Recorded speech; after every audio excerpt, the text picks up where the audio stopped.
got questions to ask, and a fire that won't die, unraveling each task under the sky.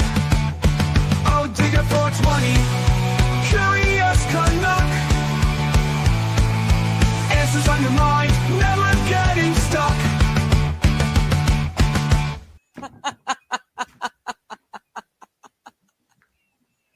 Because, you know.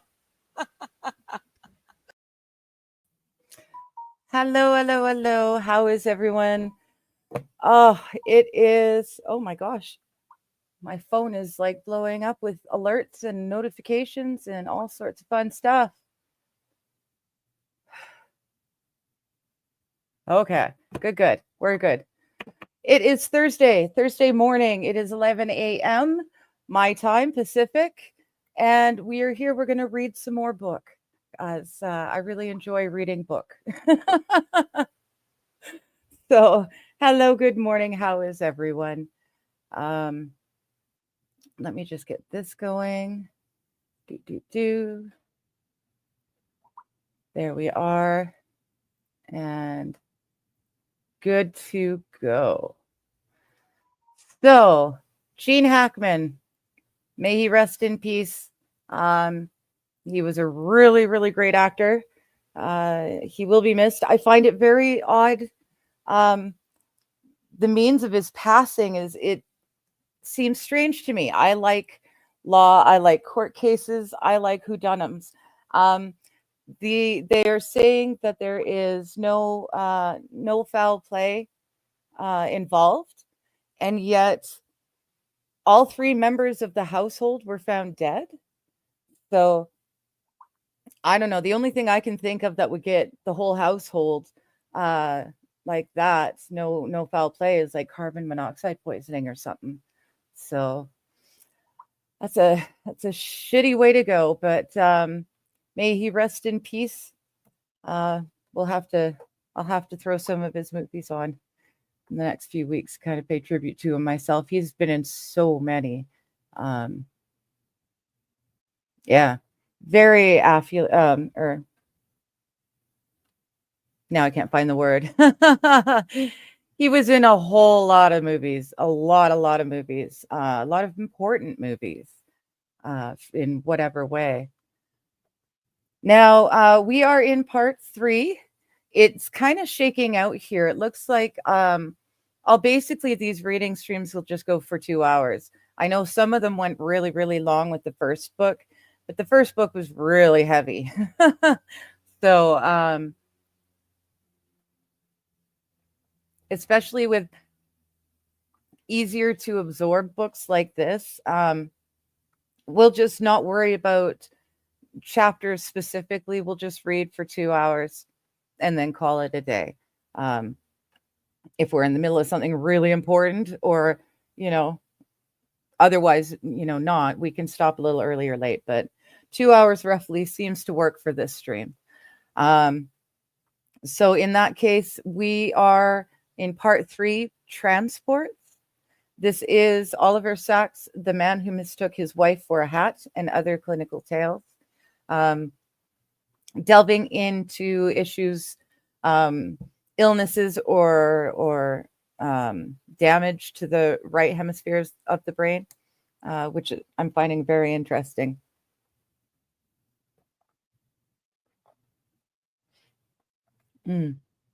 Sorry, I feel like I've got dry mouth today and the coffee is just not cutting it.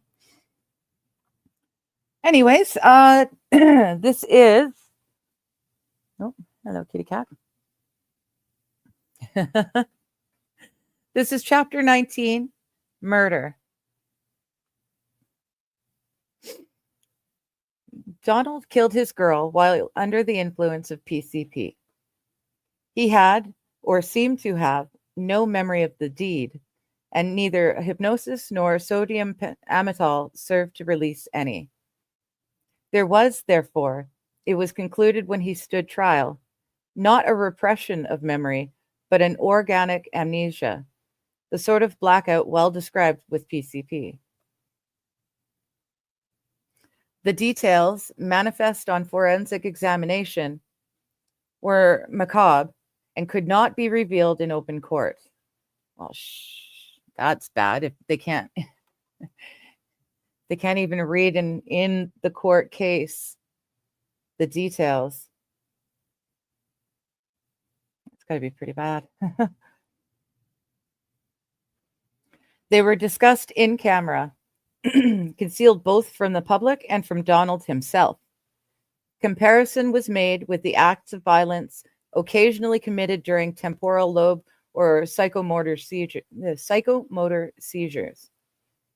There is no memory of such acts, and perhaps no intention of violence. Those who commit them are considered neither responsible nor culpable, but are nonetheless committed for their own and others' safety. This was what happened with the unfortunate Donald. He spent 4 years in a psychiatric hospital for the criminally insane, despite doubts as to whether he was either criminal or insane. He seemed to accept his incarceration with a certain relief. The sense of punishment was perhaps welcome, and there was, he doubtless felt, security in isolation. I am not fit for society, he would say, mournfully, when questioned. Security from sudden, dangerous uncontrol, security and a sort of serenity, too. He had always been interested in plants, and this interest, so constructive and so remote from the danger zone of human relation and action, was strongly encouraged in the prison hospital where he now lived. He took over its ragged, untended grounds and created flower gardens, kitchen gardens, gardens of all sorts. He seemed to have achieved a sort of austere equilibrium in which human relations, human passions, previously so tempestuous, were replaced by a strange calm. Some considered him schizoid, some sane. Aye, Ify. Everyone felt he had achieved a sort of stability. In his 5th year, he started to go out on parole, being allowed to leave the hospital on weekend passes. He had been an avid cyclist. Now he again bought a bike. And it was this which precipitated the second act of his strange history. He was pedaling, fast as he liked to, down a steep hill when an oncoming car, badly driven, suddenly loomed on a blind turn. Swerving to avoid a head-on collision, he lost control and was flung violently, head-first, onto the road.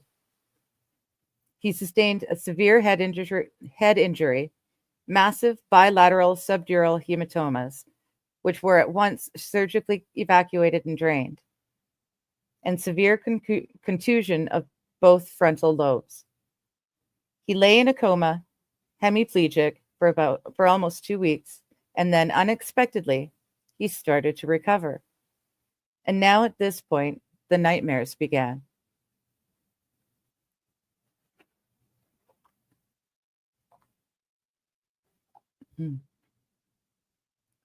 The redawning of consciousness was not sweet. It was beset by a hideous agitation and turmoil in which the half-conscious Donald seemed to be violently struggling and kept crying, "Oh God," and "No." As consciousness grew clearer, so memory, full memory, a now terrible memory, came with it. There were severe neurological problems, left-sided weakness and numbness, seizures and severe frontal lobe deficits. And with the last of these, something totally new.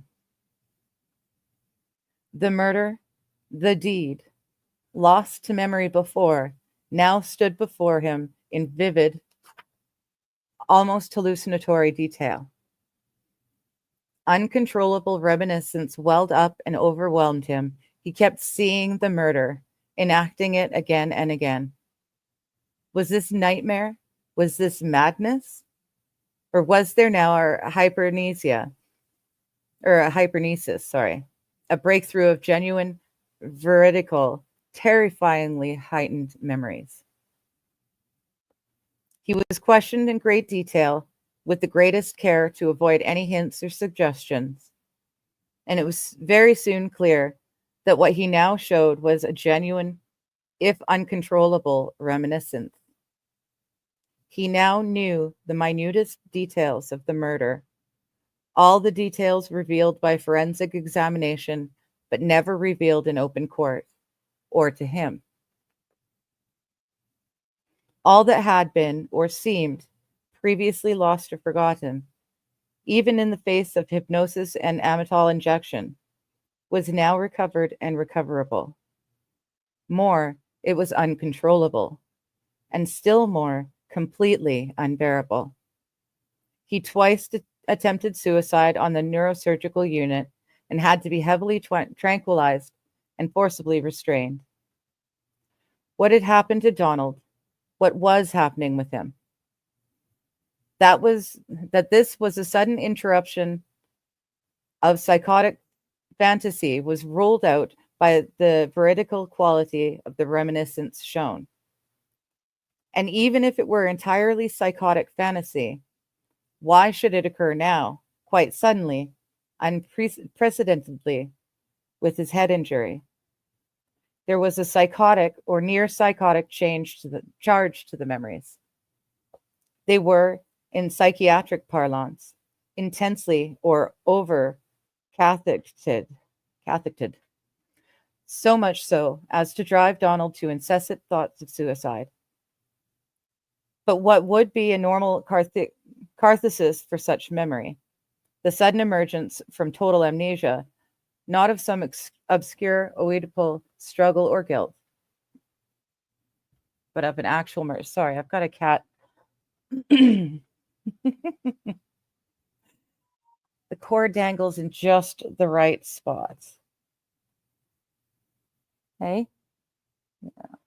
I know, you're adorable. I know, and you want attention. I know. But you wait until I hit go live, and then you want attention. Right? Yeah, you're lucky you're cute. You are. Mm-hmm.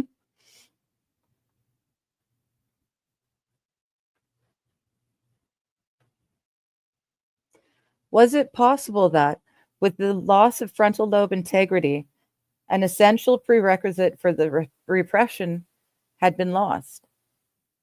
And that what we now saw was a sudden, explosive, and specific de-repression. None of us had ever heard or read of anything quite like this before, although all of us were very familiar with the general disinhibition seen in frontal lobe syndromes. The impulsiveness, the facetiousness, the loquacity, the salacity. Why am I having issues with those words? I know them. None of us had ever heard or read of anything quite like this before, although all of us were very familiar with the general disinhibition seen in frontal lobe syndromes, the impulsiveness, the facetiousness, the loquacity, the salacity, the exhibition of an uninhibited, nonchalant, vulgar id. But this was not the character which Donald now showed. He was not impulsive, unselective, inappropriate in the least. His character, judgment, and general personality were wholly preserved. It was specifically and solely memories and feelings of the murder, which now erupted uncontrollably, obsessing and tormenting him. Was there a specific excitatory or epileptic element involved?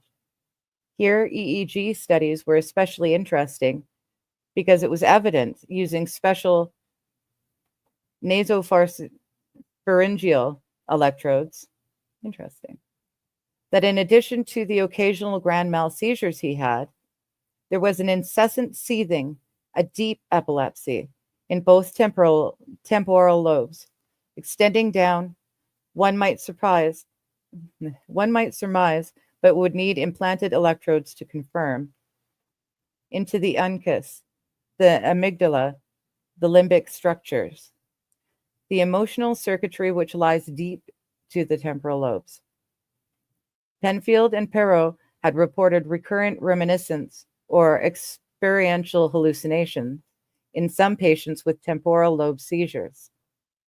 but most of the experiences or reminiscences which Penfield described were of somewhat passive sort, hearing music, seeing scenes, being present perhaps, but not present as a spectator, not as an actor, or sorry, present as a spectator, not as an actor.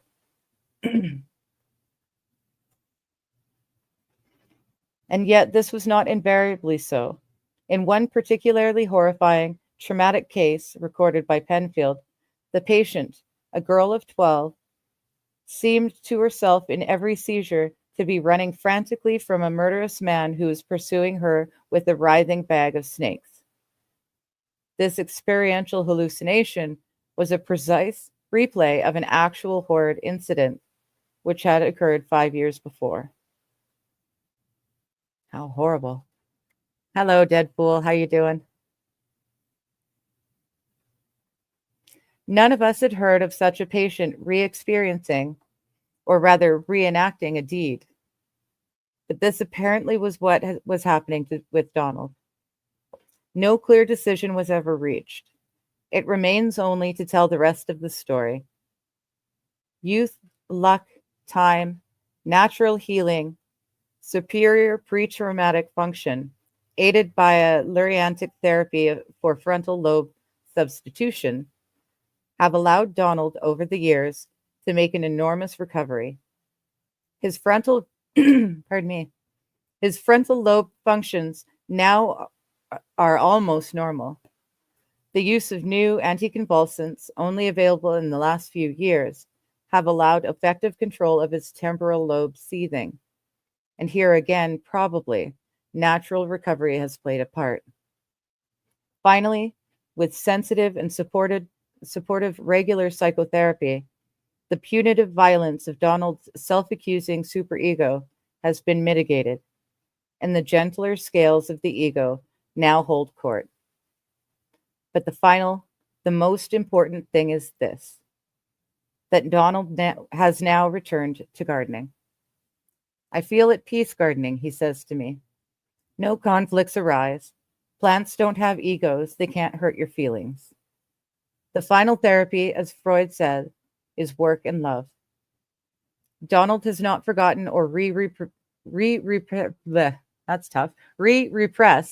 anything of the murder, if indeed repression was the operative in the first place. But he is no longer obsessed by it. A physiological and moral balance has been struck. But what of the status of the first lost, then recovered memory? Why the amnesia and the explosive return? Why the total blackout and then the lurid flashbacks? What actually happened in this strange half-neurological drama? All these questions remain a mystery to this day.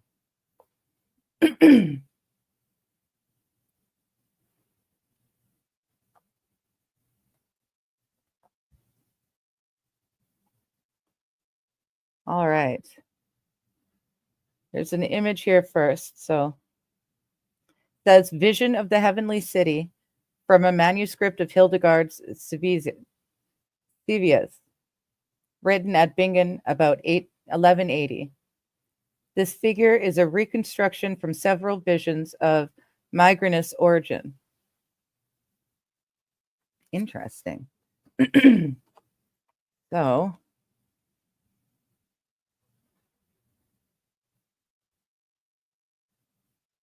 you see that? So, there you go. Can I do that? No, I'd want to go over this way. There's an angel there, as well as, no, up that way, top, there's an angel. It looks like castles.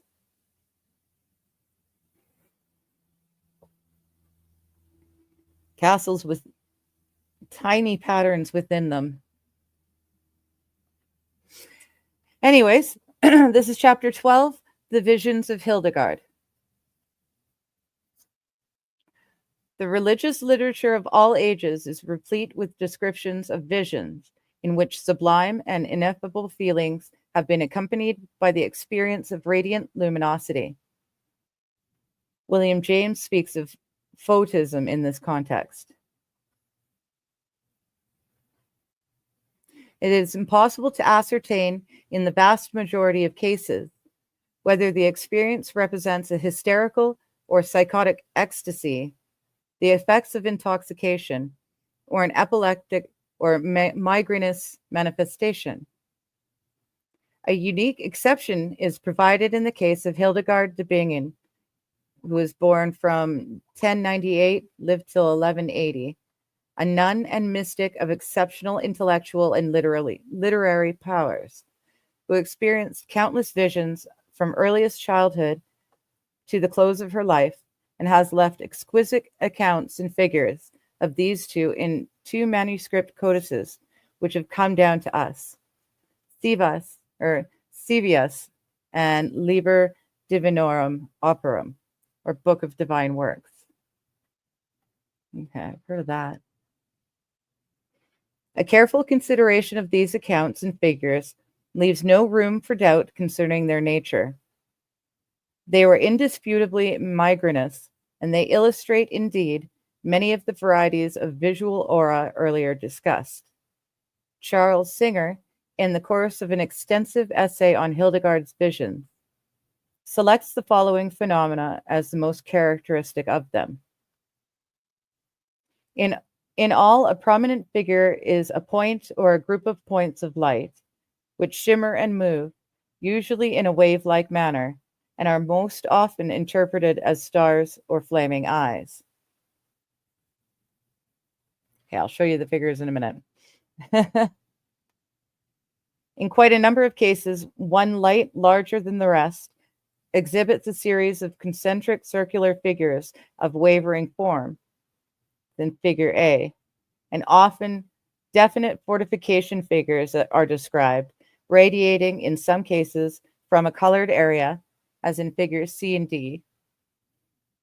Often the lights gave that impression of working, boiling, or fermenting, described by so many visionaries.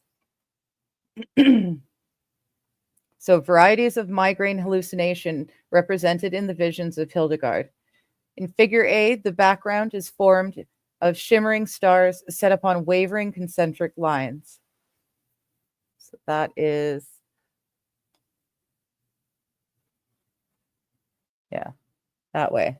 That's A. Now, of course, we can, on our own time, go and look at these pieces. Just Google it, and you'll be able to see them in color. Figure B, a shower of brilliant stars or photophenes is extinguished after its passage. The succession of positive and negative scotomas. That is this little scrawny guy right here.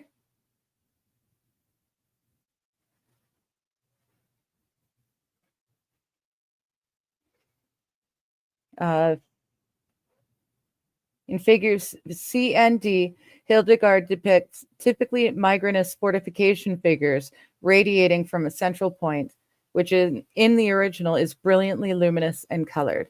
So again, go find them on your own time, because Google will give you the proper colored ones, but those two on the bottom.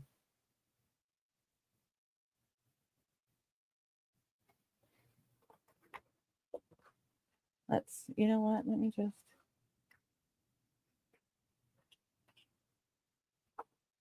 No, I better not. I was going to go and look them up, but I better not. My PC is okay, but not great today. I don't want to start opening up Windows and having everything crash on me. That would not be good. So we'll have to go on our own time. But again, we're looking at the visions of Hildegard. Where is her? Hildegard of Bingen, Bingen.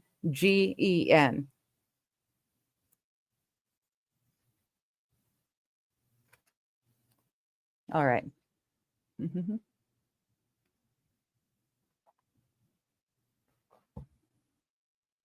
Proper colored ones, yes. Well, especially considering they're calling these migrainal, I guess, seizures of a type. I would assume they'd be much lighter colored and shimmering. That's what I get. Just everything's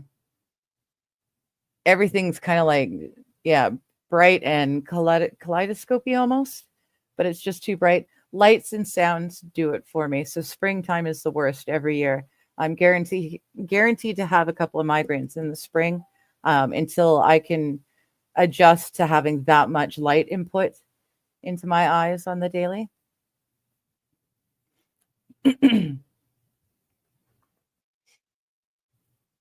So here it says, Hildegard writes, "The visions which I saw, I beheld neither in sleep, nor in dreams, nor in madness, nor with my carnal eyes, nor with the ears of the flesh, nor in hidden places, but wakeful, alert, and with the eyes of the spirit and the inward ears, I perceived them in open view and according to the will of God."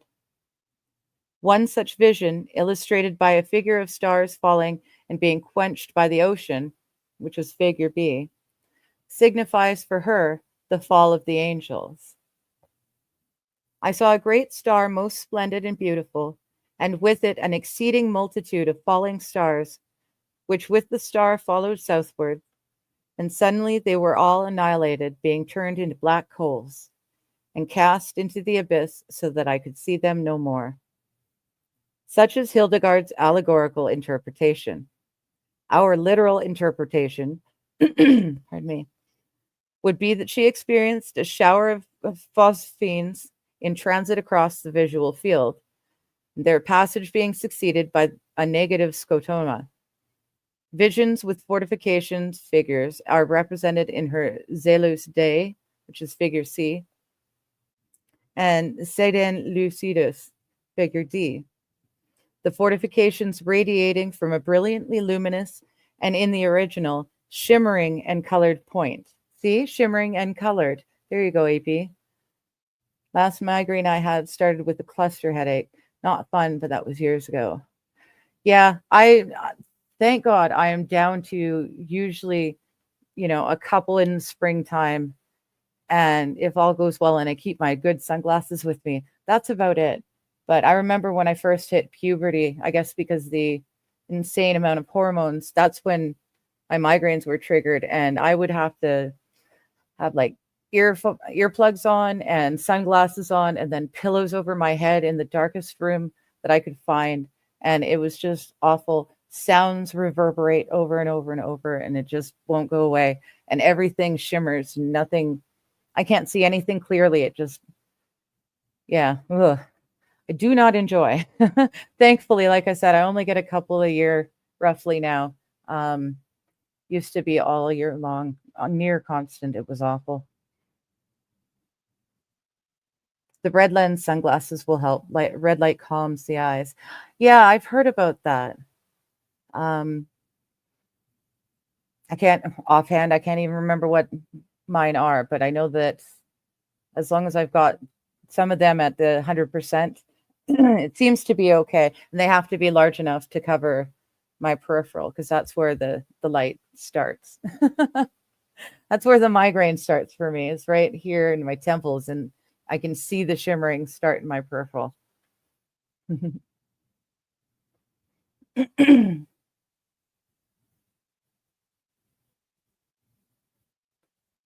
So, right, the fortifications. These two visions are combined in a composite vision, the first picture. And in this, she interprets the fortifications as the edificium, the city of God. Great rapturous intensity invests the experience of these auras, especially on the rare occasions when a second scotoma follows in the wake of the original scintillation. She wrote, "The light which I see is not located, but yet is more brilliant than the sun. Nor can I imagine its height, length, or breadth, and I name it the cloud of the living light. And as sun, moon, stars are reflected in water, so the writings, sayings, Virtues and works of men shine in it before me. Sometimes I behold within this light another light, which I name the living light itself. And when I look upon it, its every sadness and pain vanishes from my memory, so that I am again a simple maid, not as an old woman. Okay. I've heard about the amber lens as well for that purpose. Interesting. Oh, please. Ooh. Sometimes it's okay to splurge, eh? Or it's necessary to splurge to get the good stuff, eh?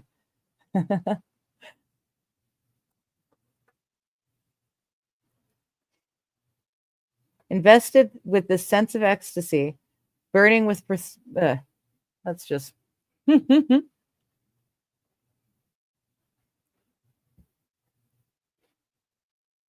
try that one again. Invested with the sense of ecstasy, burning with profound theophorus and philosophical significance, Hildegard's visions were instrumental in directing her towards a life of holiness and mysticism. They provide a unique example of the manner in which a physiological event, banal, hateful, or meaningless to the vast majority of people, can become, in a privileged consciousness, the substrate of a supreme ecstatic inspiration. One, pardon me, one must go on to Dostoevsky. Sorry. Blah, blah, blah. Hi, Magic. That's what we're doing right now. We're just about to get into part 4. Let's try that one again. One must go to Dostoevsky, who experienced on occasion ecstatic epileptic auras to which he attached momentous significance, to find an adequate historical parallel. There are moments, and it is only a matter of 5 or 6 seconds, when you feel the presence of the eternal harmony. A terrible thing is the frightful clearness with which it manifests itself and the rapture with which it fills you. If this state were to last more than 5 seconds, the soul could not endure it and would have to disappear. During these 5 seconds, I live a whole human existence, and for that, I would give my whole life and not think that I was paying too dearly.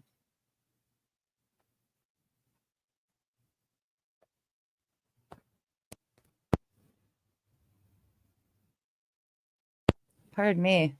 We're preparing for living at the FLETC for 89 days of federal law enforcement training. So I bought some nice equipment. Now it collects dust.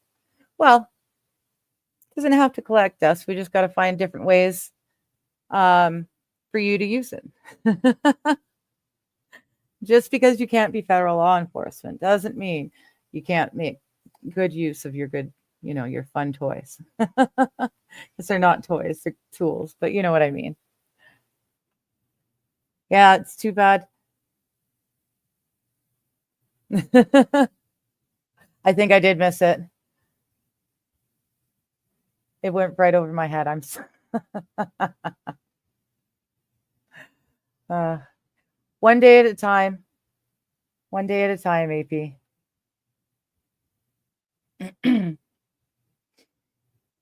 Yeah, I'm thinking on something. I'll talk to you offline about it if I can get it to work. I was introduced to something the other day that that really got my brain going. That's for another day. I think you might appreciate it. All right. On that note, we are now officially in part 4, the world of the simple.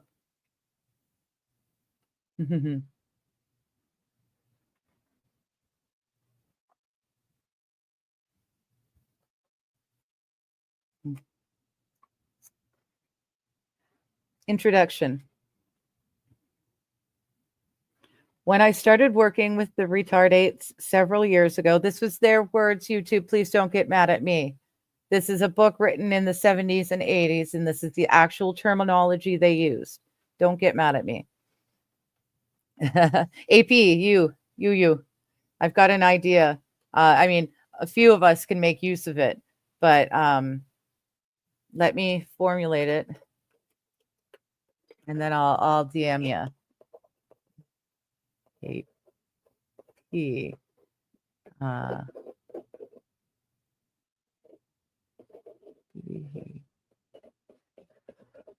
There we go. Okay, I got it. Actually, it's not here. It's here, which is safer. But yeah, I'll DM you AP in a little while. And again, YouTube, I'm reading from a book and it's their proper medical terminology of the time. So piss off. When I started working with retardates several years ago, I thought it would be dismal and wrote this to Luria.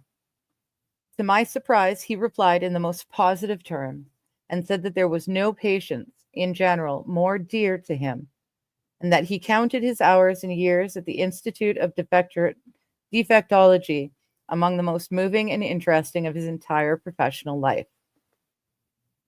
He expresses a similar sentiment in the preface to the first of his clinical biographies, Speech and the Development of Mental Processes in the Child. If an author has the right to express feelings about his own work, I must note the warm sense with which I always turn to the material published in this small book. What is this warm sense of which Luria speaks? It is clearly the expression of something emotional and personal, which would not be possible if the defectives did not respond, did not themselves possess of very real sensibilities, emotional and personal potentials, whatever their intellectual defects. But it's more. It is an expression of scientific interest, of something that Luria considered of quite particular scientific interest. How could this be? Something other than defects and defectology, surely, which are of rather limited interest in themselves. What is it then that is especially interesting in the simple? It has to do with the qualities of mind which are preserved, even enhanced, so that, though mentally defective in some ways, they may be mentally interesting, even mentally complete in others. Qualities of mind other than conceptual. This is what we may explore with particular clarity in the simple mind. As we may also in the minds of children and savages, again air quotes, though as Clifford Geertz repeatedly emphasizes, these categories must never be equated. Savages are neither simple nor children. Children have no savage culture. I would beg to differ. And the simple are neither savages nor children. Yet there are important kinships. And all that Piaget has opened out for us in the minds of the children, and Levi Strauss in the savage mind, awaits us in a different form in the mind and world of the simple. All of Luria's early work was done in these three allied domains: his field work with children in the primitive communities of Central Asia, and his studies in the Institute of Defectology. Together, these launched his lifelong exploration of human imagination.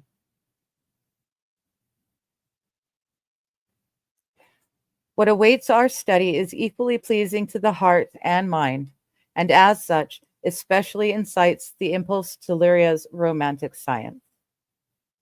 What is this quality of mind, this disposition, which characterizes the simple and gives them their poignant innocence, transparency, completeness, and dignity?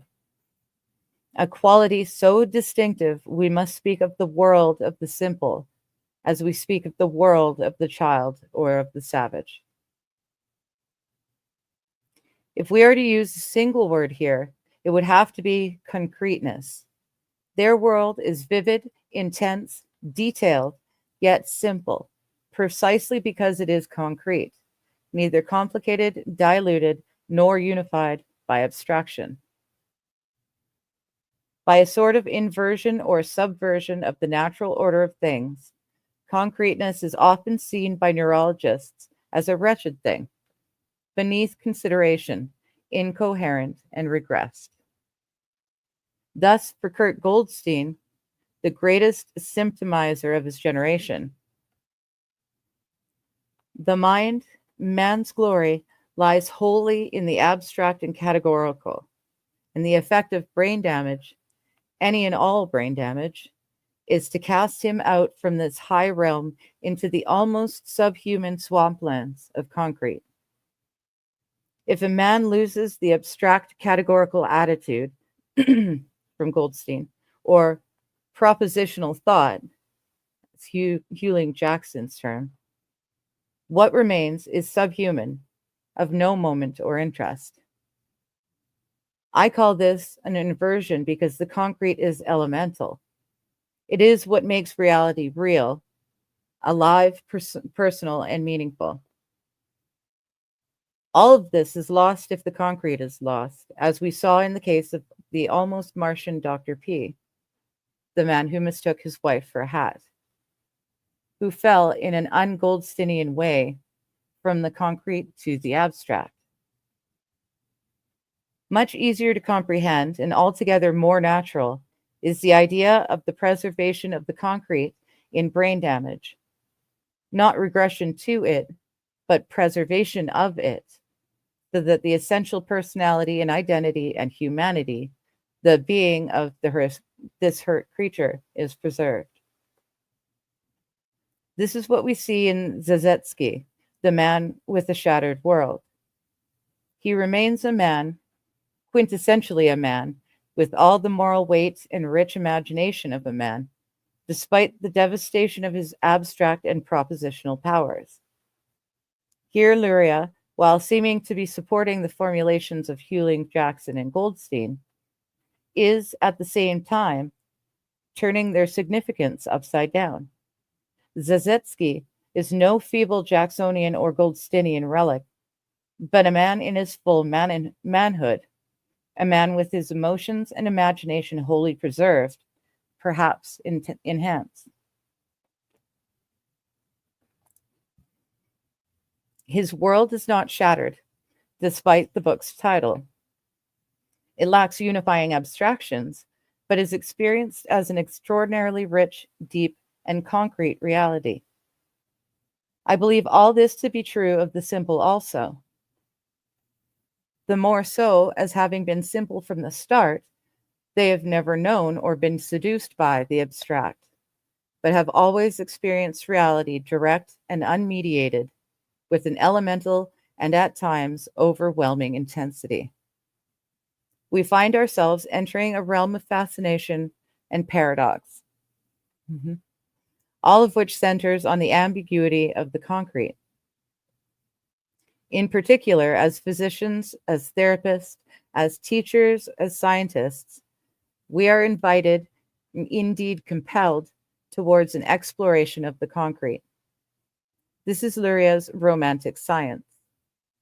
Both of Luria's great clinical biographies or novels may indeed be seen as explorations of the concrete, its preservation in the service of reality in the brain-damaged Zazetsky, and its exaggeration at the expense of reality in the supermind of the mnemonist. Classical science has no use for the concrete. It is equated with the trivial in neurology and psychiatry. It needs a romantic science to pay its full due, to appreciate its extraordinary powers and dangers. And in the simple, we are confronted with the concrete head on, the concrete pure and simple in unreserved intensity. The concrete can open doors and it can close them too. It can constitute the portal to sensibility, imagination, depth. Or it can confine the possessor or the possessed to meaningless particulars. We see both of these potentials, as it were, amplified in the simple. Enhanced powers of concrete imagery and memory nature's compensation for the defectiveness of conceptual and the abstract, can tend in quite opposite directions towards an obsessive preoccupation with particulars, the development of an eidetic imagery and memory, and the mentality of the performer or whizkist in ancient times, with overculture. And in ancient times, with overcultification of the concrete art of memory. We see tendencies to this in Martin A Walking Grove, chapter 22, which we'll get to, in Jose, the artist in chapter 24, and especially the twins in chapter 23. Exaggerated, especially in the twins, by the demands of public performance, coupled with their own obsessionalism and exhibitionism. But much of the greater interest, much more human, much more moving, and much more real, yet scarcely even recognized in scientific studies of the simple, though immediately seen by sympathetic parents and teachers, is the proper use and development of the concrete. The concrete equally may become a vehicle of mystery, beauty, and depth, a path into the emotions, the imagination, the spirit, fully as much as any abstract conception, or perhaps indeed more, as Gershom Scholem has argued in his contrasts of the conceptual and the symbolic, or Jerome Bruner in his contrast of the paradigmatic and the narrative. The concrete is readily imbued with feeling and meaning, more readily perhaps than any abstract conception. It readily moves into the aesthetic, the dramatic, the comic, the symbolic, the whole wide, deep world of art and spirit. Conceptually, then, mental defectives may be cripples, but in their powers of concrete and symbolic apprehension, they may be fully the equal of any normal individual. This is science, this is romance too. No one has expressed this more beautifully than Kierkegaard in the words he wrote on his deathbed. Thou plain man, he writes, and I paraphrase slightly, the symbolism of the scriptures is something infinitely high, but is not high in a sense that has anything to do with intellectual elevation or with the intellectual differences between man and man. No, it is for all. For all is this infinite height attainable.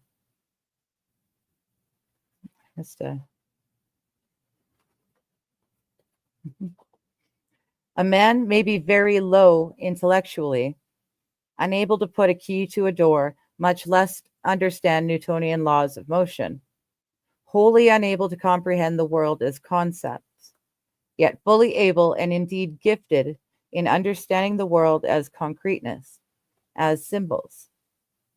This is the other side, the almost sublime other side of the singular creatures, the gifted simpletons, Martin, Jose, and the twins. Yet it may be said they are extraordinary and atypical. I therefore start this final section with Rebecca, a wholly unremarkable young woman, a simpleton, with whom I worked 12 years ago. I remember her warmly.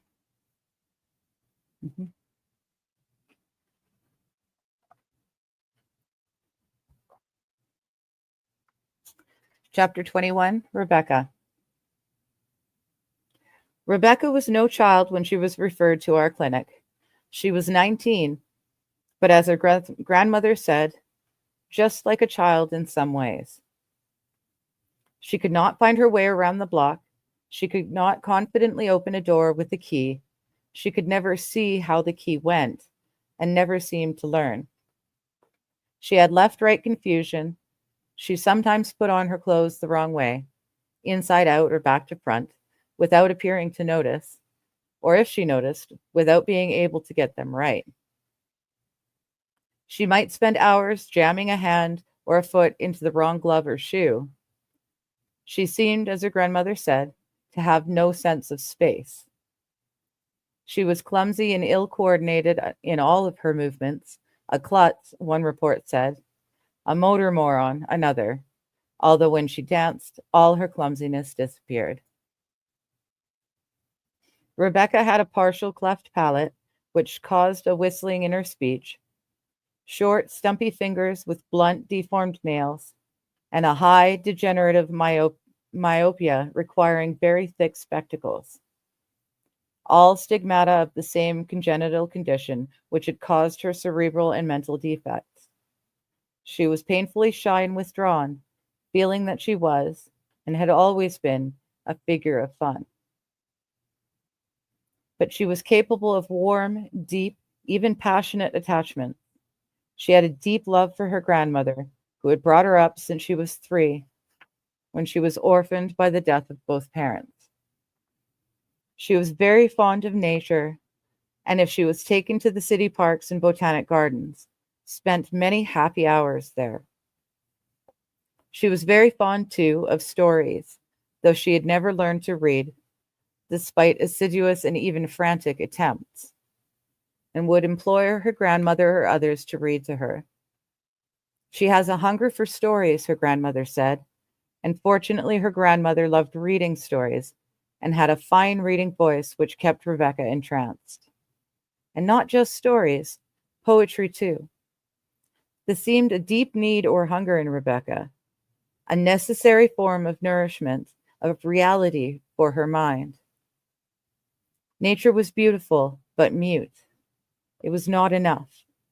She needed the world represented to her in verbal images, in language, and seemed to have little difficulty following the metaphors and symbols of even quite deep poems, in striking contrast to her incapacity with simple propositions and instructions. The language of feeling, of the concrete, of image and symbol, formed a world she loved and to a remarkable extent could enter. Though conceptually and propositionally inept, she was at home with poetic language and was herself, in a stumbling, touching way, a sort of primitive natural poet. Metaphors, figures of speech, rather striking similitudes, would come naturally to her, though unpredictably, as sudden poetic ejaculations or allusions. Her grandmother was devout, in a quiet way, and this was also true of Rebecca. She loved the lighting of the Sabbath candles, the benisons and orisons which thread the Jewish day. She loved going to the synagogue, where she too was loved, and seen as a child of God, a sort of innocent, a holy fool. And she fully understood the liturgy, the chants, the prayers, rites, and symbols of which Orthodox service consists. All of this was possible for her, accessible to her, loved by her, despite gross perceptual and spatio-temporal problems, and gross impairments in every schematic capacity. She could not count change. The simplest calculations defeated her. She could never learn to read or write, and she would average 60 or less in IQ tests, though doing notably better on the verbal than the performance parts of the test. Thus she was a moron, a fool, a booby. I said booby. or had so appeared, and so been called throughout her whole life, but one with an unexpected, strangely moving poetic power. Superficially, she was a mass of handicaps and incapacities, with the intense frustrations and anxieties attendant on these. At this level she was, and felt herself to be, a mental cripple. Beneath the effortless skills, the happy capacities of others, but at some deeper level, there was no sense of handicap or incapacity, but a feeling of calm and completeness, of being fully alive, of being a soul, deep and high, and equal to all others. Intellectually, then, Rebecca felt a cripple. Spiritually, she felt herself a full and complete being. When I first saw her, clumsy, uncouth, all of a fumble. I saw her merely or wholly as a casualty, a broken creature whose neurological impairments I could pick out and dissect with precision.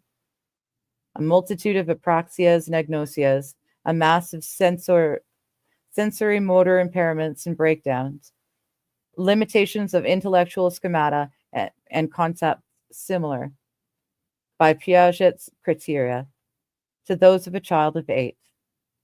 A poor thing, I said to myself, with perhaps a splinter skill, a freak gift of speech, a mere mosaic of higher cortical functions, Piaget schemata, most impaired.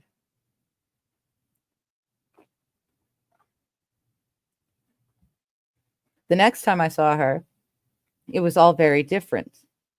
I didn't have her in a test situation, evaluating her in a clinic.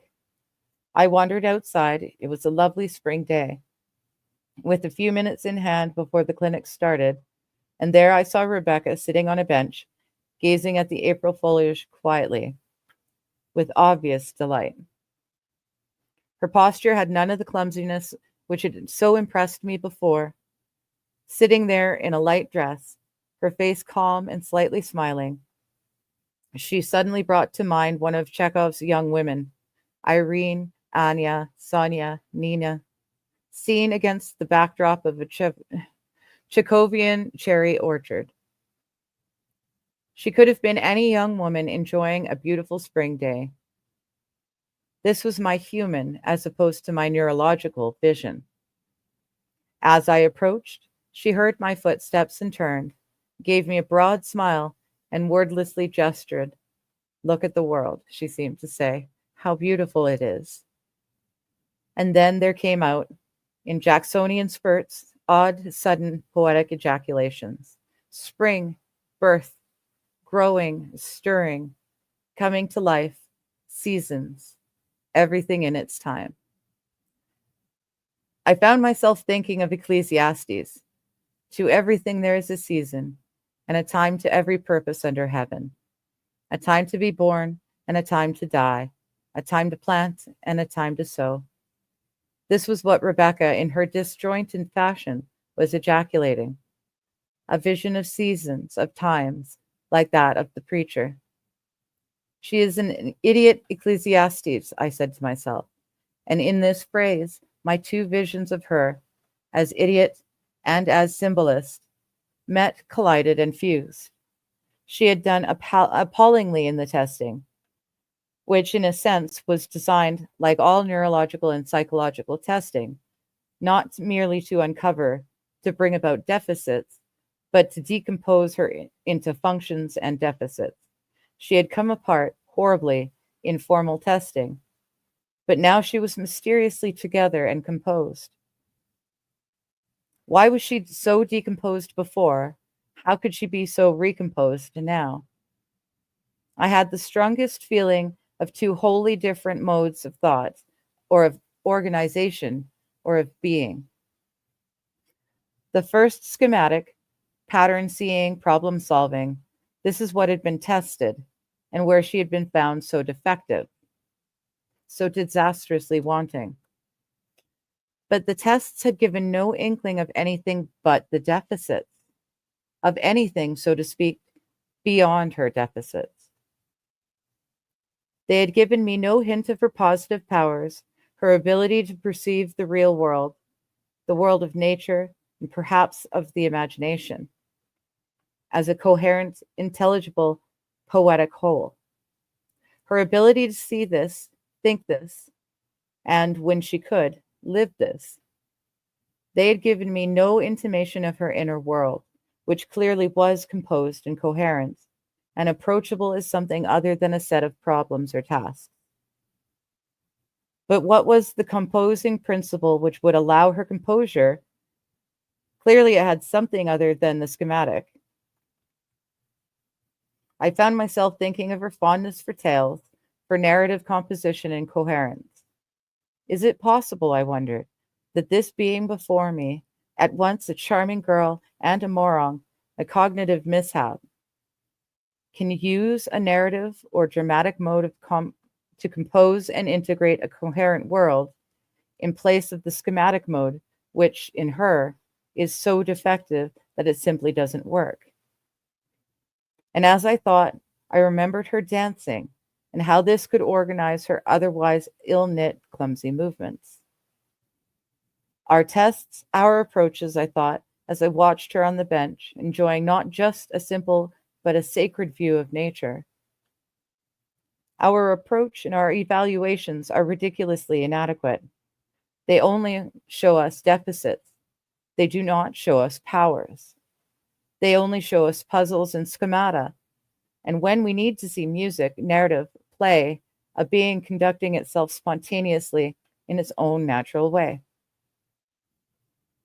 Rebecca, I felt, was complete and intact as narrative being, in conditions which allowed her to organize herself in a narrative way. And this was something very important to know, for it allowed me to see her and her potential in a quite different fashion from that imposed by the schematic mode. It was perhaps fortunate that I chanced to see Rebecca in her so different modes, so damaged and incorrigible in the one, so full of promise and potential in the other, and that she was one of the first patients I saw in our clinic. For what I saw in her, what she showed me, I now saw in them all. As I continued to see her, she seemed to deepen, or perhaps she revealed, or I came to respect her depths more and more. They were not wholly happy depths, no depths ever are, but they were predominantly happy for the greater part of the year. Then in November, her grandmother died, and the light, the joy she had expressed in April, now turned into deepest grief and darkness. She was devastated, but conducted herself with great dignity. Dignity, ethical depth, was added at this time to form a grave and lasting counterpoint to the light, lyrical self I had especially seen before.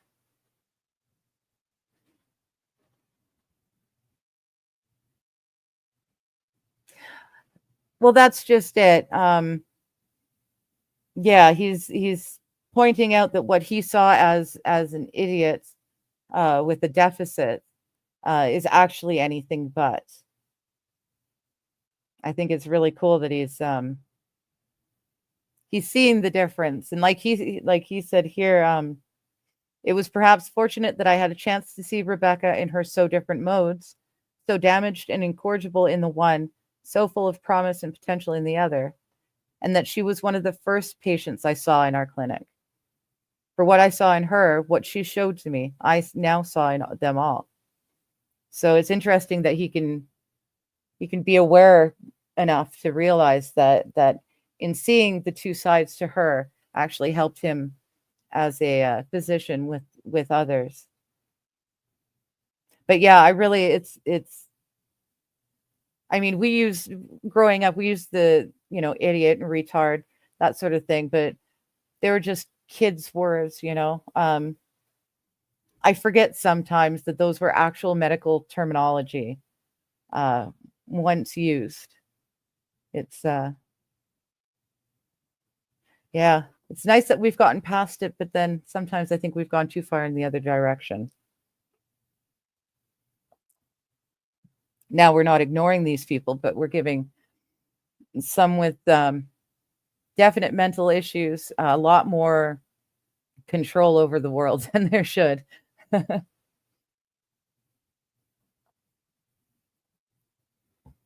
that's for a whole nother day.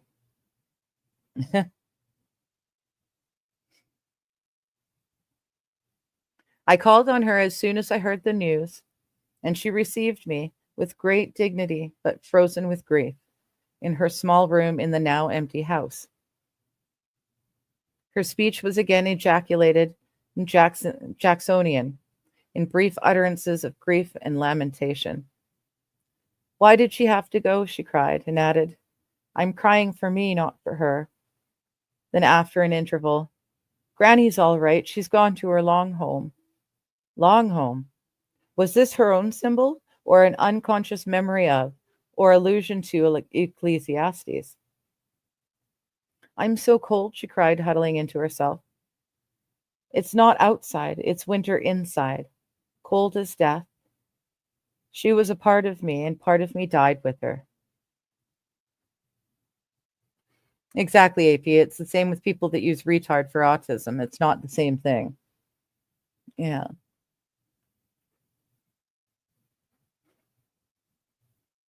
She was complete in her mourning, tragic and complete. There was absolutely no sense of her being then a mental defective. After half an hour, she unfroze, regained some of her warmth and animation, and said, "It is winter. I feel dead, but I know the spring will come again." The work of grief was slow but successful, as Rebecca, even when most stricken, anticipated. It was greatly helped by a sympathetic and supportive great aunt, a sister of her granny, who now moved into the house. It was greatly helped by the synagogue and the religious community, above all, by the rites of sitting Shiva and the special status accorded her as the bereaved one, the chief mourner. It was helped too, perhaps, by her speaking freely to me, and it was helped also, interestingly, by dreams, which she related with animation and which clearly marked stages in the grief work. See Peters, 1983.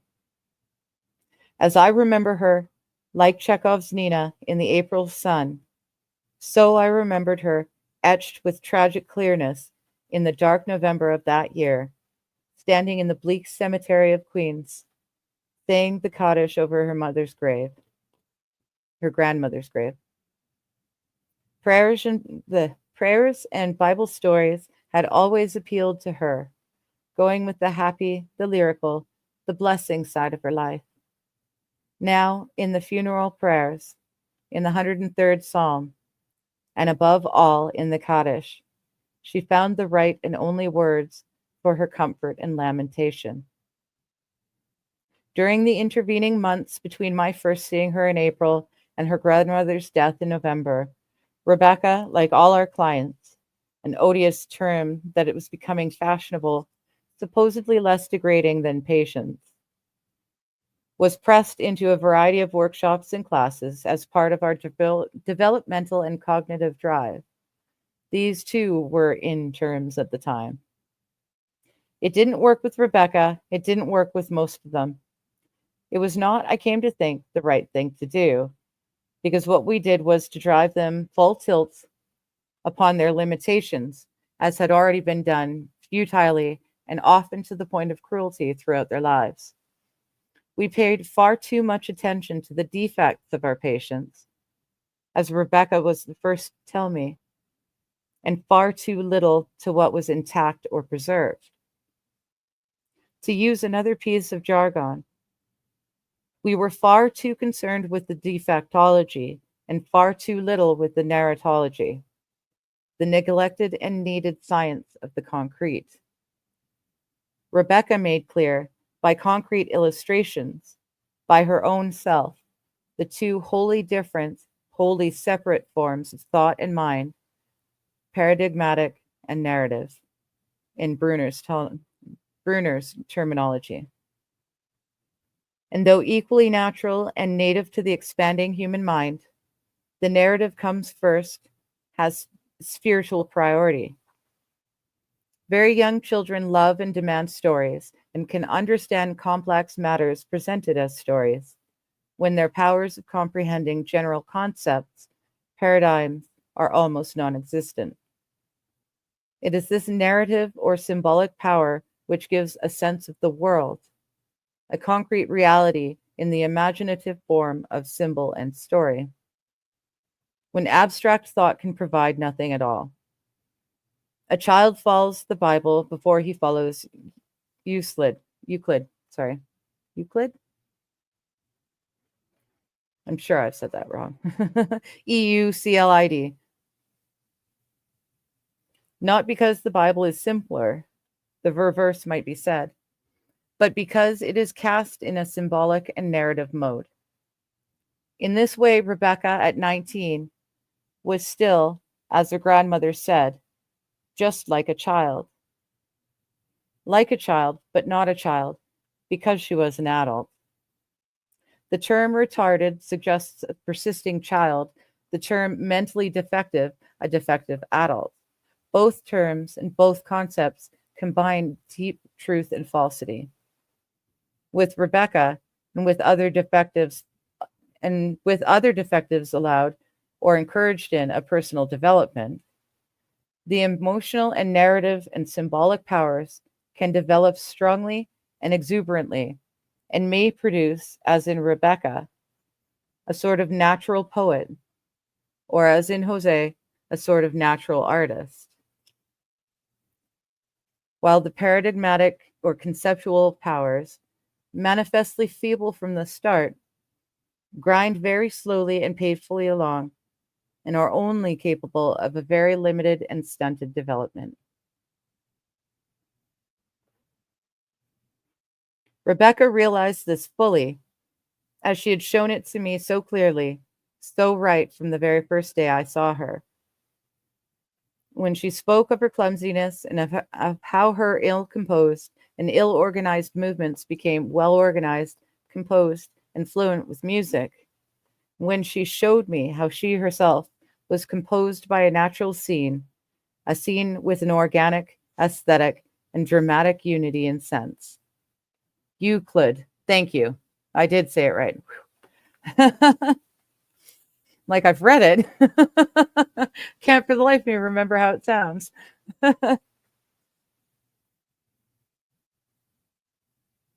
Rather suddenly, after her grandmother's death, she became clear and decisive. I want no more classes, no more workshops, she said. They do nothing for me. They do nothing to bring me together.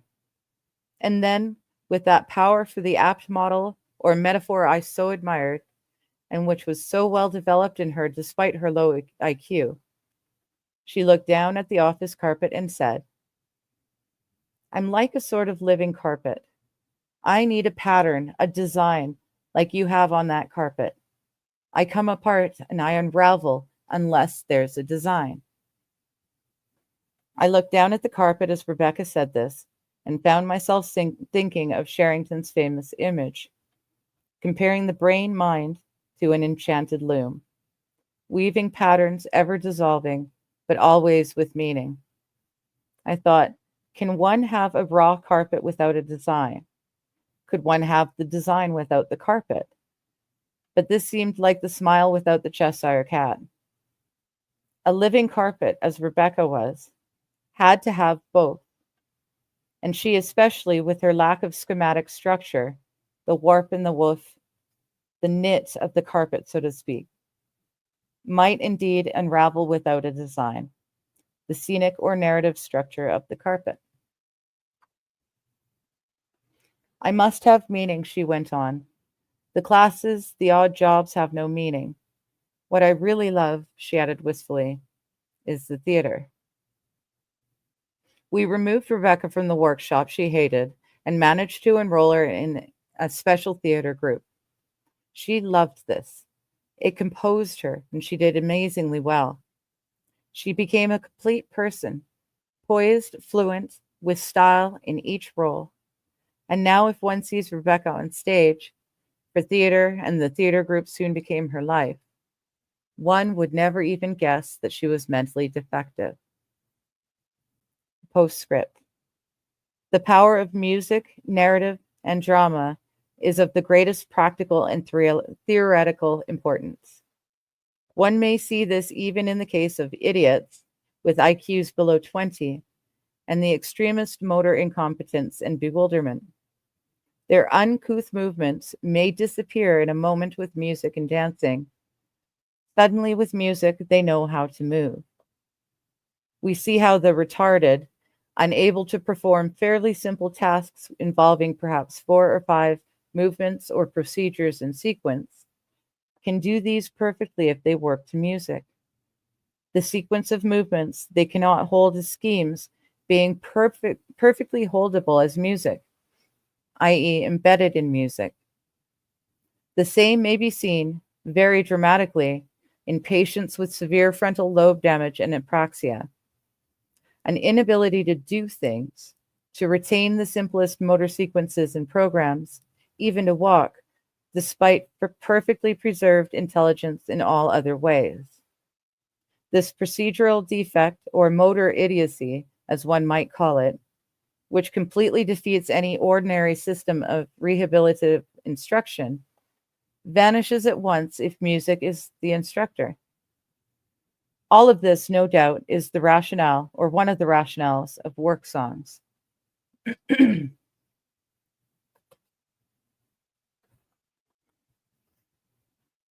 You're right, AP. She has a lack of parsing her environment rather than being numb to it. I doubt she has a low IQ. I bet it's in the 150s, to be honest. Rebecca sounds more towards the autistic side if she's expressing these feels and thoughts. You're not wrong.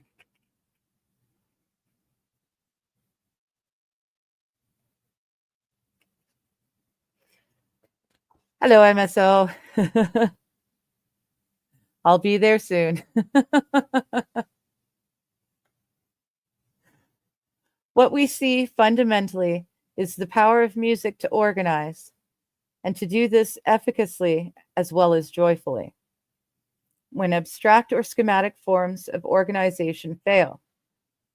Indeed, it is especially dramatic, as one would expect, precisely when no other form of organization will work.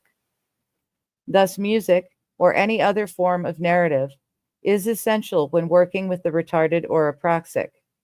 Schooling or therapy for them must be centered on music or something equivalent. And in drama, there is still more. There is the power of role to give organization, to confer, while it lasts, an entire personality. The capacity to perform, to play, to be, seems to be a given in human life, in a way which has nothing to do with intellectual differences. One sees this with the infants, one sees it with the senile, and one sees it most poignantly with the Rebeccas of this world. Chapter 22, A Walking Grove.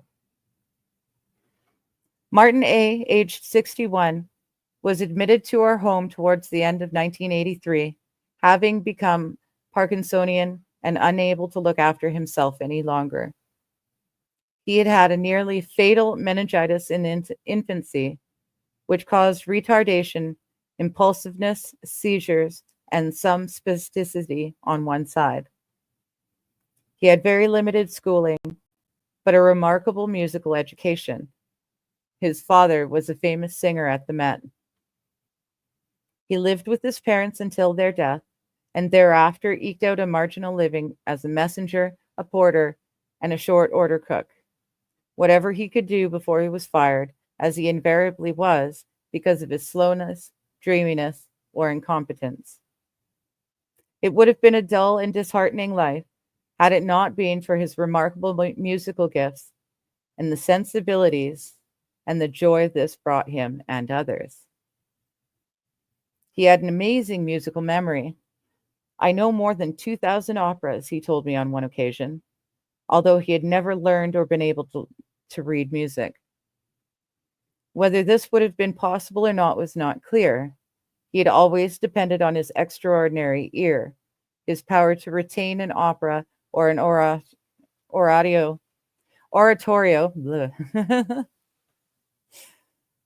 his power to retain an opera or an oratorio after a single hearing. Unfortunately, his voice was not up to his ear, being tuneful but gruff, with some spastic dysphonia.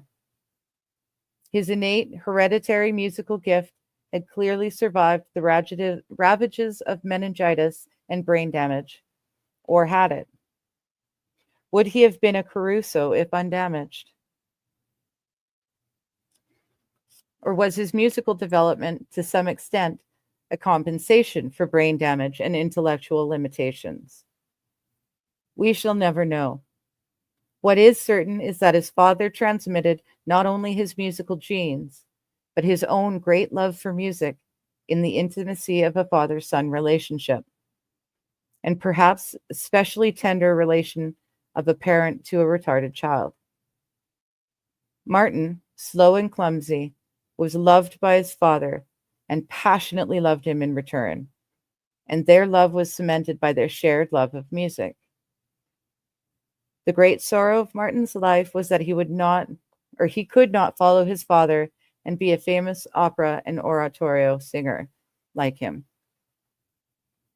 But this was not an obsession, and he found and gave much pleasure with what he could do. He was consulted even by the famous for his remarkable memory, which extended beyond the music itself to all the details of performance. He enjoyed a modest fame as a walking encyclopedia who knew not only the music of 2,000 operas, but all the singers who had taken the roles in countless performances and all the details of scenery, staging, dress, and decor. He also prided himself on a street-by-street, house-by-house knowledge of New York and knowing the routes of all of its buses and trains. Thus, he was an opera buff and something of an idiot savant, too. He took a certain childlike pleasure in all of this, the pleasure of such eidetics and freaks. But the real joy, and the only thing that made life supportable, was actual participation in musical events, singing in the choirs at local churches. He could not sing solo to his grief because of his dysphonia, especially in the grand events at Easter and Christmas, the John and Matthew Passions, the Christmas Oratorio, the Messiah, which he had done for 50 years, boy and man, in the great churches and cathedrals of the city. He had also sung at the old Metropolitan Opera, and when it was pulled down, at the new one in Lincoln Center, discreetly concealed amid a vast choruses of Wagner and Verdi. At such times, in the oratorios and passions most of all, but also in the humbler church choirs and chorales. As he soared up into the music, Martin forgot he was retarded, forgot all the sadness and badness of his life, sensed a great spaciousness enfold him, felt himself both a true man and a true child of God. Martin's world, his inner world. What sort of a world did he have? He had very little knowledge of the world at large, at least very little living knowledge, and no interest at all. If a page or an encyclopedia or newspaper was read to him, or a map of Asia's rivers or New York subways shown to him, it was recorded instantly in his eidetic memory. But he had no relation to these eidetic recordings. They were acentric, to use Richard Wollheim. To use Richard Wollheim's term. Without him, without anyone or anything as a living center. There seemed little or no emotion in such memories. No more emotion than there is in a street map of New York. Nor did they connect or ramify or get generalized in any way.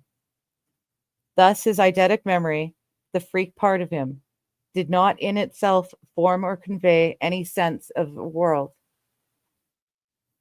It was without unity, without feeling, without relation to himself.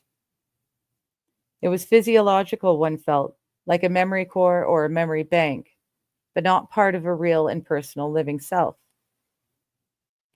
And yet, even here, there was a single and striking exception, at once his most prodigious, most personal, and most pious deed of memory. He knew by heart Grove's Dictionary of Music and Musicians, the immense 9-volume edition published in 1954. Indeed, he was a walking Grove. His father was aging and somewhat ailing by then, could no longer sing actively, but spent most of his time at home, playing his great collection of vocal records on the phonograph, going through and singing all his scores, which he did with his now 30-year-old son, in the closest and most affectionate communion of their lives, and reading aloud Grove's dictionary, all 6,000 pages of it, which, as he read, was indelibly printed upon his son's limitlessly retentive, if illiterate, cortex. Grove thereafter was heard in his father's voice, and could never be recollected by him without emotion. Such prodigious hypertrophies of eidetic memory, especially if employed and exploited professionally, sometimes seem to oust the real self, or to compete with it and impede its development. And if there was no depth, no feeling, and there is also no pain in such memories, and so they can serve as an escape from reality. This clearly occurred to a great extent in Luria's mnemonist, and is poignantly described in the last chapter of his book. It obviously occurred to some extent in Martin A., Jose and the twins, but also, in each case, used for reality and even super reality, an exceptional, intense, and mystical sense of the world. Eidetics apart, what of his world generally? It was, in many respects, small, petty, nasty, and dark.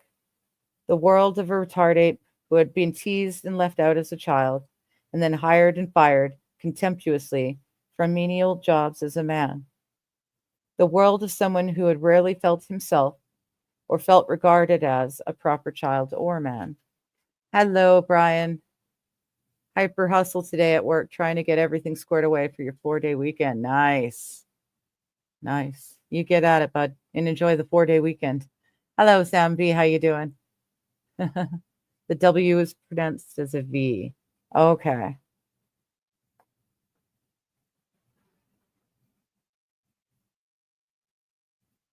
Okay.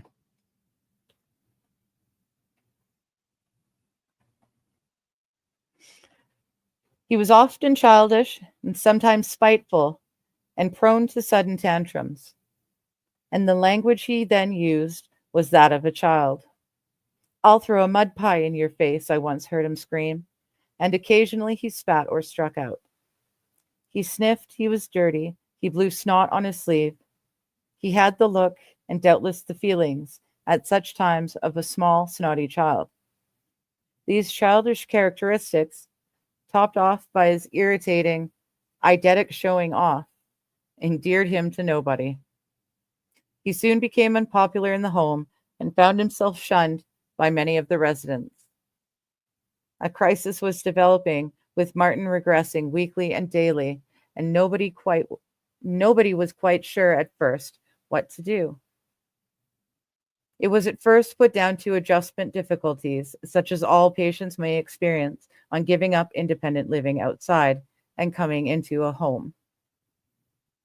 But Sister felt there was something more specific at work. Something gnawing him, a sort of hunger, a gnawing hunger we can't assuage. It's destroying him, she said. We have to do something. So in January, for the second time, I went to see Martin and found a very different man. No longer cocky, showing off as before, but obviously pining in spiritual and a sort of physical pain. "What is it?" I asked. "What's the matter?" "I've got to sing," he said hoarsely. "I can't live without it. And it's not just music. I can't pray without it." And then suddenly, with a flash of his old memory, music to Bach was the apparatus of worship. Grove article on Bach, page 304. "I've never spent a Sunday," he continued, more gently, reflectively, "without going to church, without singing in the choir. I first went there with my father when I was old enough to walk, and I continued going after his death in 1955. I've got to go," he said fiercely. "It'll kill me if I don't." "And go you shall," I said. "We didn't know what you were missing." The church was not far from the home, and Martin was welcomed back, not only as a faithful member of the congregation and the choir, but as the brains and advisor of the choir that his father had been before him. With this, life suddenly and dramatically changed.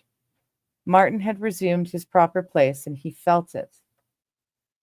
He could sing, he could worship in Bach's music every Sunday, and also enjoy the quiet authority that accorded him. You see, he told me on my next visit, without cockiness, but as a simple matter of fact. You don't use your claws on the curtains. No claws on the curtains. Okay.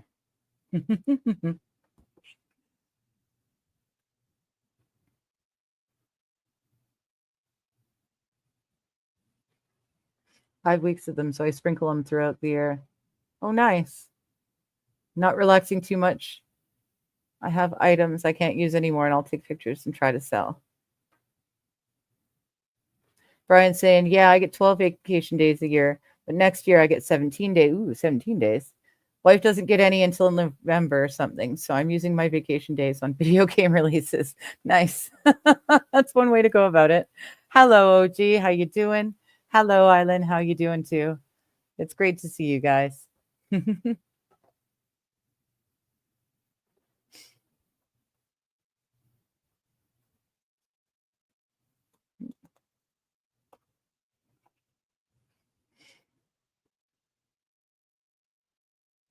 You see, he told me on my next visit, without cockiness, but as a simple matter of fact.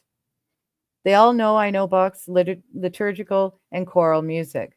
I know all the church cantatas, all 202 of the growth lists, and which Sundays and holy days they should be sung on. We are the only church in the diocese with real orchestra and choir, the only one where all of Bach's vocal works are regularly sung. We do a cantata every Sunday, and we are going to do the Matthew Passion this Easter. I thought it curious and moving that Martin, a retardate, should have this great passion for Bach. Bach seemed so intellectual, and Martin was a simpleton. What I did not realize until I started bringing in cassettes of the cantatas and once of the Magnificat when I visited, was that for all his intellectual limitations, Martin's musical intelligence was fully up to appreciating much of the technical complexity of Bach. But more than this, that it wasn't a question of intelligence at all. Bach lived for him, and he lived in Bach. Martin did indeed have freak musical abilities, but they were only freak-like if removed from their right and natural context. What was central to Martin, as it had been central for his father, and what had been intimately shared between them, was always the spirit of music, especially religious music, and of the voice as the divine instrument made and ordained to sing, to raise itself in jubilation and praise. Martin became a different man then, when he returned to song and church, recovered himself, recollected himself, became real again. The pseudo-persons, the stigmatized retardate, the snotty spitting child, disappeared. As did the irritating, emotionless, impersonal eidetic. The real person reappeared, a dignified, decent man, respected and valued now by the other residents. But the marvel, the real marvel, was to see Martin when he was actually singing or in communion with music, listening with an intentness which verged on rapture, a man in his wholeness, wholly attending. At such times, it was the same with Rebecca when she acted, or Jose when he drew, or the twins in their strange numerical communion. Martin was, in a word, transformed. All that was defective or pathological fell away, and one only saw absorption and animation, wholeness and health. Postscript. When I wrote this piece and the two succeeding ones, I wrote solely out of my own experience, with almost no knowledge of the literature on the subject, indeed with no knowledge that there was a large literature. See, for example, the 52 references in Lewis Hill, 1974. I only got an inkling of it, often baffling and intriguing, after The Twins was first published, when I found myself inundated with letters and offprints. In particular, my attention was drawn to a beautiful and detailed 1970 case study by David Viscott. There are many similarities between Martin and his patient Harriet G. In both cases, there were extraordinary powers, which were sometimes used in an eccentric or life-denying way, sometimes in a life-affirming and creative way. Thus, after her father had read it to her, Harriet retained the first 3 pages of the Boston telephone directory, and for several years could give any number on these pages on request. But in a wholly different and strikingly creative mode, she could compose and improvise in the style of any composer. It is clear that both, like the twins in the next chapter, could be pushed or drawn into the sort of mechanical feats considered typical of idiot savants. Feats at once prodigious and meaningless, but also that both, when not pushed or drawn in this fashion, showed a consistent seeking after beauty and order. Though Martin had an amazing memory for random, meaningless facts, his real pleasure comes from order and coherence, whether it be the musical and spiritual order of a cantata or the encyclopedic order of Grove. Both Bach and Grove communicate a world.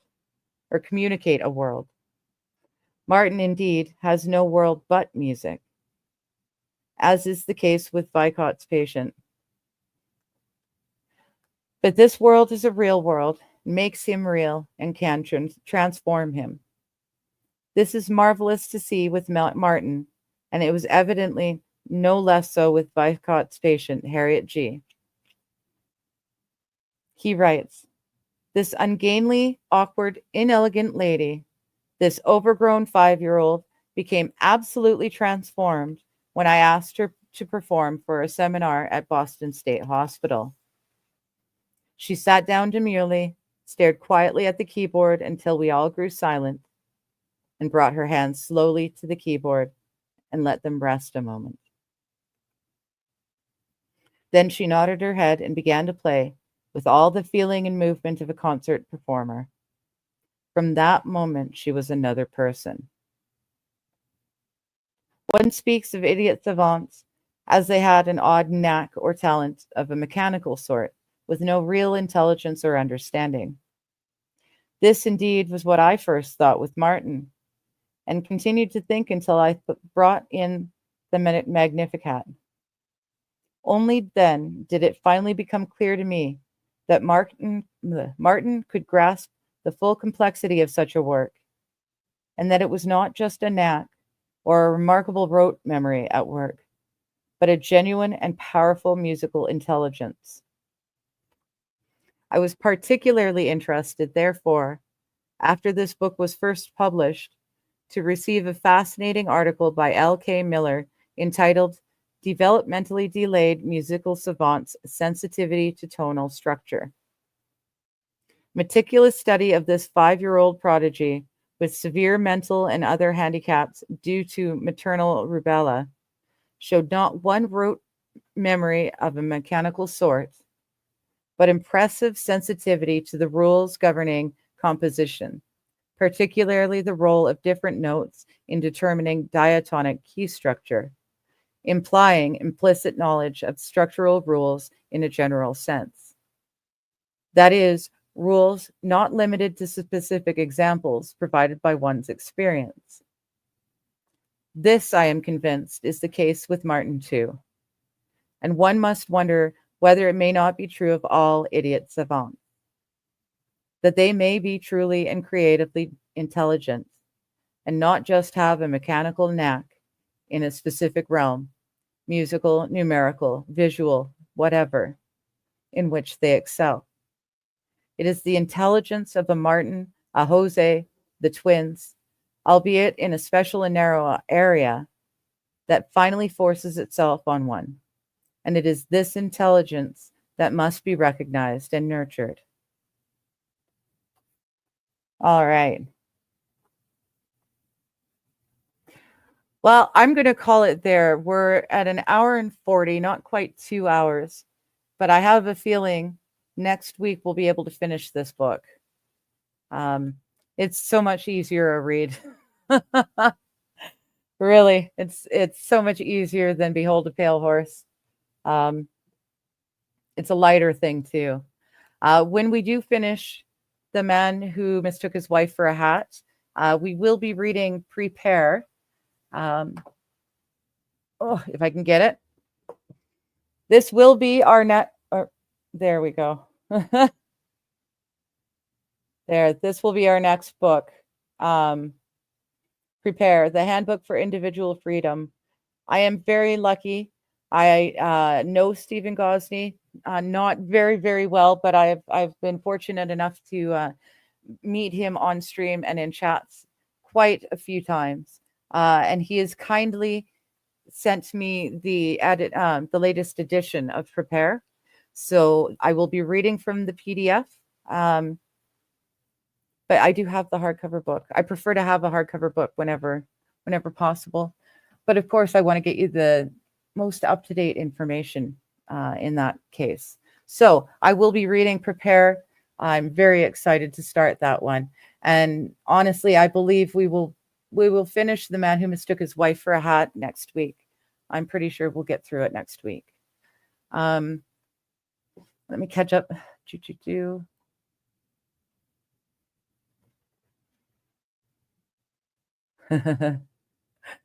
Nice trip in February next year. I want to save to go up to Japan for a week and a half.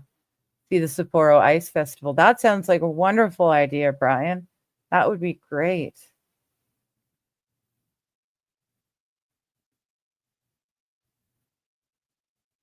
And AP says he's planning to take a 2-week trip to his cousins in Washington.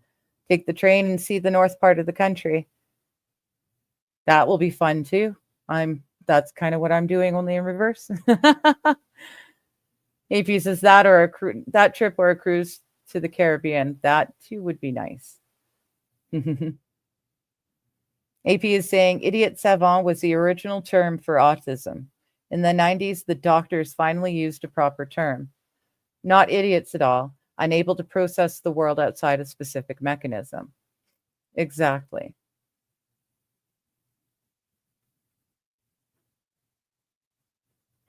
AP is saying, I know an autistic kid that can't function if you say hello to him, but if you clap at him, he won't stop talking. Interesting. I knew a nonverbal autistic child. His mom's my best friend. We've known each other since we were children, since we were in elementary school. And he and I always got along great, as long as whenever I came over, he'd bring out one of his Hot Wheels, the little miniature cars. And for a while, he had one that when you pulled it backwards, it would, roll up the mechanism so you could let go of it and it would drive itself, sort of thing. He and I could sit on their kitchen floor, one at either end, with their legs spread out in V's, and we could just play pass with the little cars for hours and hours, and we'd have so much fun. He's a good kid. I haven't talked to them in a long time, not since COVID. I lost a couple of friends over COVID, and I'm very, very afraid that I might lose more. So I just haven't reached out to anyone in years. And I know that's probably a dumb way to go about things, but that's the way I've done it. But on that note, we've been at it for an hour and 45 minutes. So that's good. I'm going to take a quick break. And then if I can open it up, oops, come on now. Click on that one.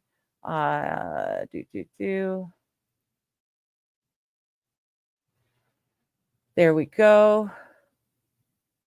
Mute. And here. Okay. Oh, it's on none of those. I almost lost us. WizKid in Math 2 puts me and my dad to shame. My dad can do trig in his head. Holy Hannah. Yeah, I cannot do that. So, yes, I will be taking a brief break, but then here, after about, give me 5 minutes or so, I will be joining Johnny on his stream, because why the hell not? We had fun yesterday.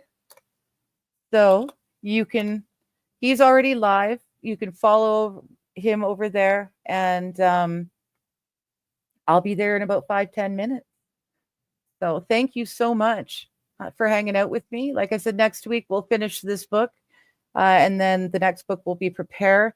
There is the list on the community page. If you have any suggestions for books to be read, please toss those suggestions into the community page.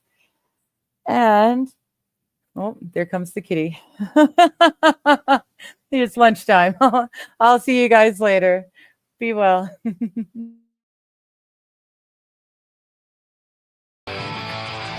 a curious conduct, always digging for the truth.